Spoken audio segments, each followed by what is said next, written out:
Јавното предпријатие Водовод Кочани спремно ги дочека снежните врнежи. Дежурните екипи со механизацијата веднаш се фатиле за работа, а приоритет им биле зградите на државните институции. Веќе 2 ноќи сме по градот за одржување на улиците во зимски услови. Така да имаме приоритетни места кои што требаме да ги одржуваме и сервисираме. Тоа е пристапниот пат до болницата, пристапен пат до полиција, пристапен пат до пожарна, до сите школи, до градинките и мостовите кои се наоѓаат на Кочанска река. Веќе тука е извршена интервенција, секоја вечер перманентно со дежурните екипи. Исто така, во теке и подсекување и проредување на гранките на дрвјата, односно резидба.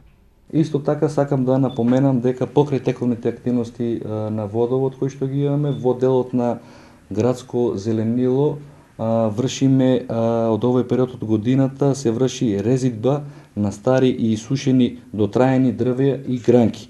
Резидбата се врши поради формирање на нови крошни и од безбедносни причини.